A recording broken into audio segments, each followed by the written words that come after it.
Siya ay nasa Novaliches, tapos taga pong, nasa Novaliches siya, pero siya ay Panggala po. Hindi Pangasinan. Kasi, Hindi ka na naupo sa kanila? ano naman, red wine. Hindi naman ito inuman ng red wine. Ayan mo na nga. Painom. Wala yung soft drinks. Hindi pa ako. Hindi na. Nado pa si ate ano mo.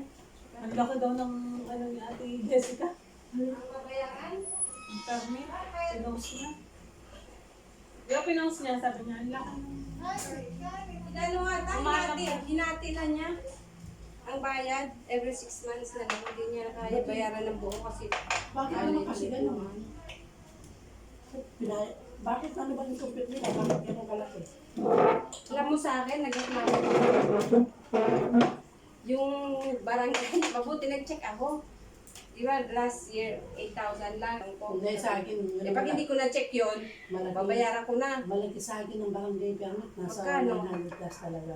Kasi yung Sa mga business. Kaya yun nga, sumunod yata siguro. Sabi niya kasi ang pinagkuhanan yung commercial daw. Commercial, wala naman sa commercial yun eh. Ang commercial 90 lang. Hindi, yung commercial yun ang mahal. Ang kinuha sa'yo, dapat Sa parang sa'yo, business.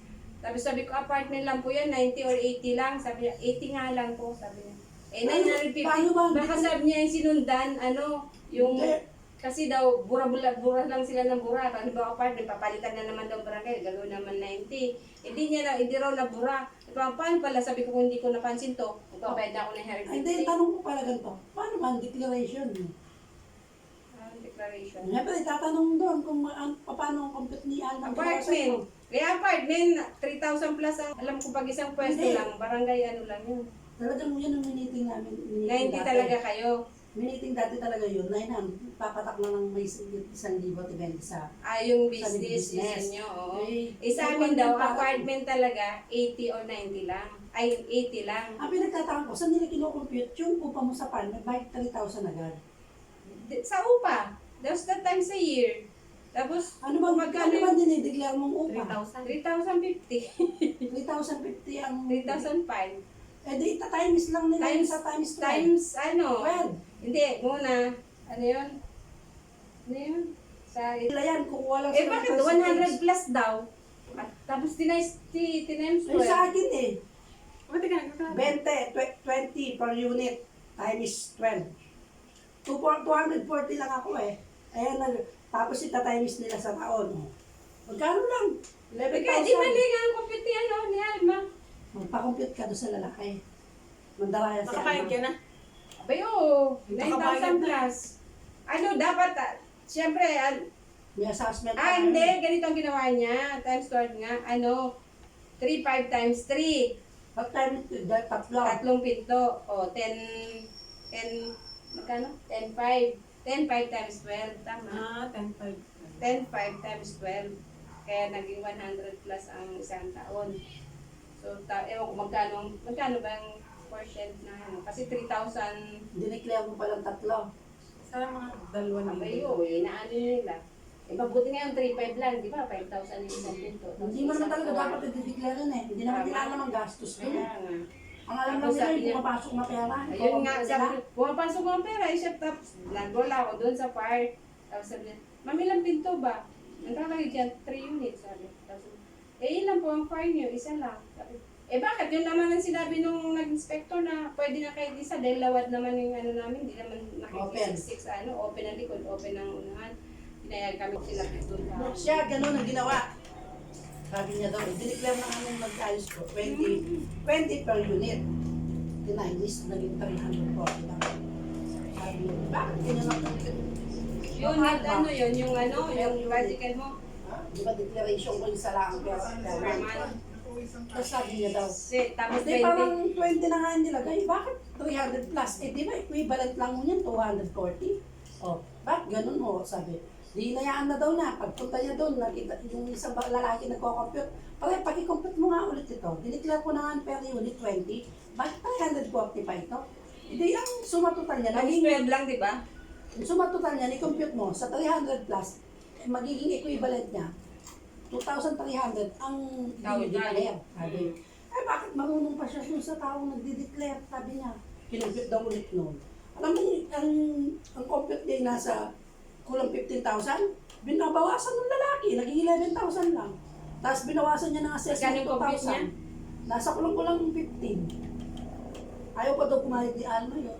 Yun nga yung buti mo sa palengke, buti- kaaway na Hoy, yun. buti matapang din yun. Eh, nag-aayos yun sa naip. Natrabaho yun sa munisipyo. Kaya Ganyan siya, naman kayo, sabi niya. Nag-declare na nga, pasalamat nga, kumukuha pa ng permit yan eh. Nailipat na nga yung pwesto niyan sa likod, wala na nga kinikita.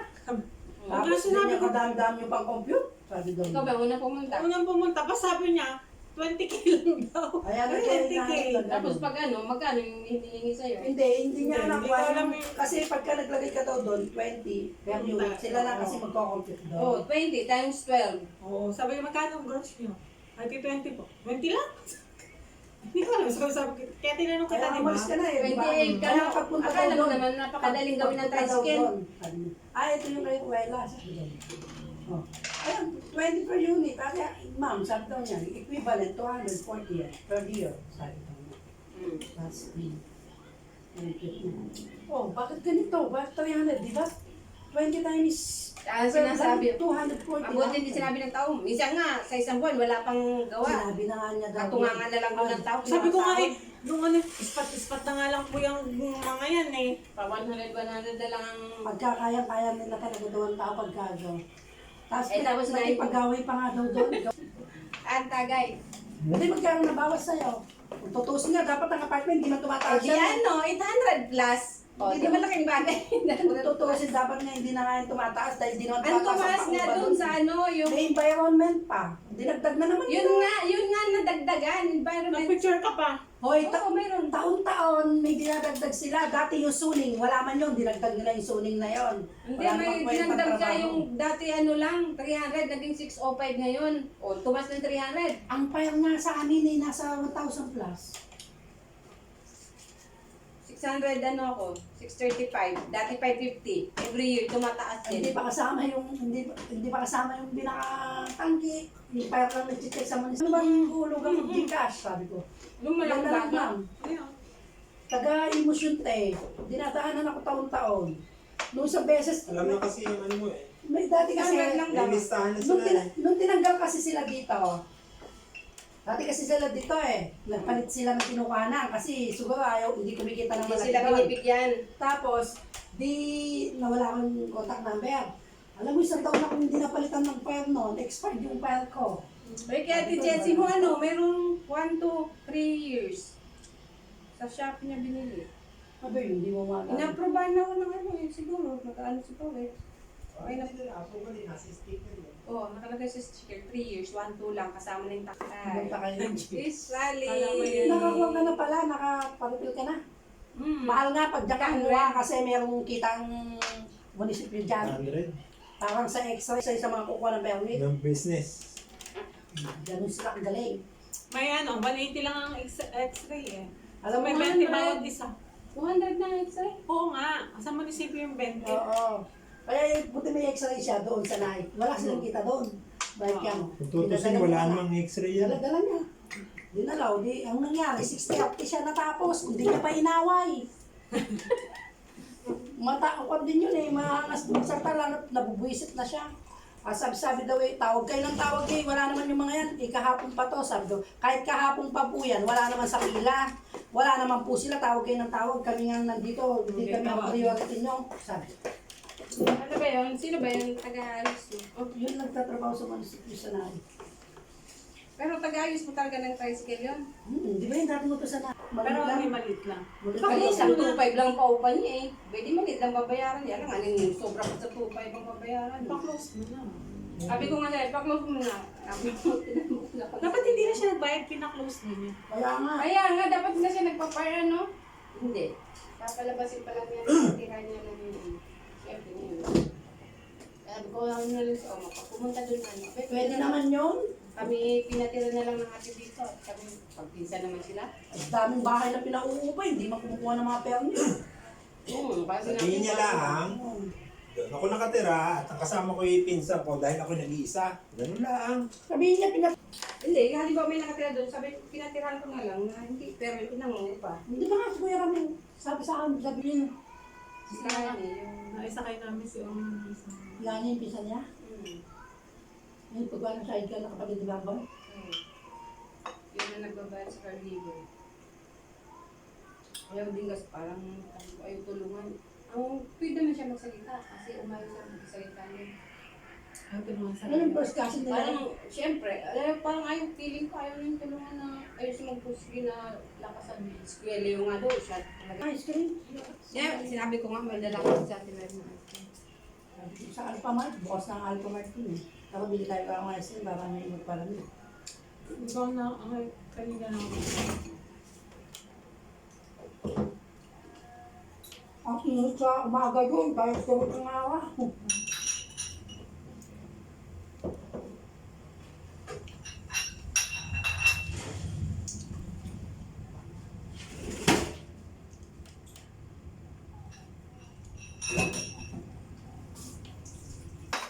Cute. Lydia, oh, ice cream. Yeah, ice cream!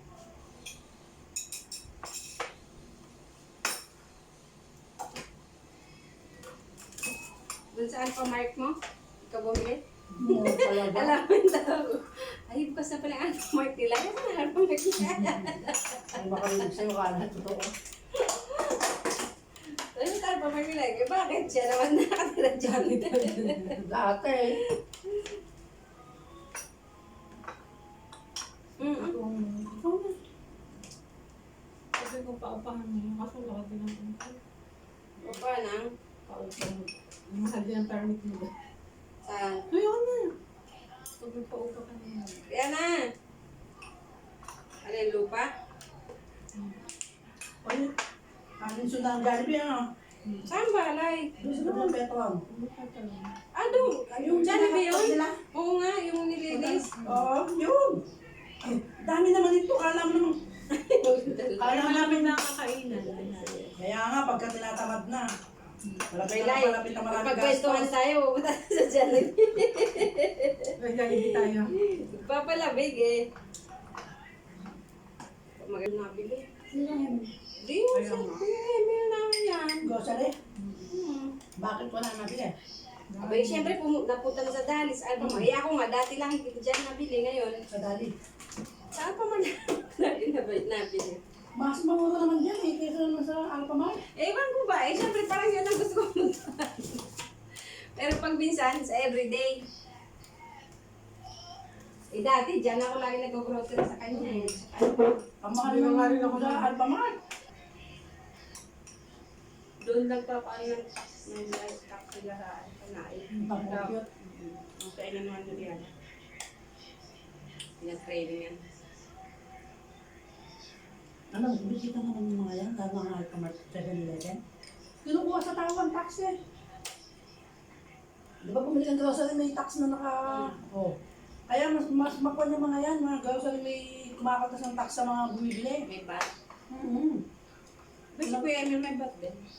Alam, pinagkakakitaan din nila. Hindi naman nila dinidi ko yung kabuuan ng tax yun. Kaya may sarili lang ang dami. Ayoko nang bumili sa dali ng hindi kilalang brand. Ang Maganda maganda na. sarap. Kaya nga. Yung gatas nga dun eh. Malapot. Nako po. Parang tubig. Pero pag ang kuhanin mo, yung Alaska talaga, di ba may tinda rin sila? Kaya nga. Pag yung pangalan ng kakaibang pangalan, Hindi nakuha ako na. nakuha. Pati yung oyster sauce. Diyos ko, parang tubig. Maraming, pwede siyang pag, lalo na pagpasado, no? Pwede siyang License na siya. kukuha Pwede sa ng mga tinda-tinda siya na lang ang ano. Taga-perma na. Pag napasa ng board exam ng number 1 yan. 1, 2, 3. Kuya ko nga, di ba accounting? Sa palay. Sa kwan. Sa klase yun.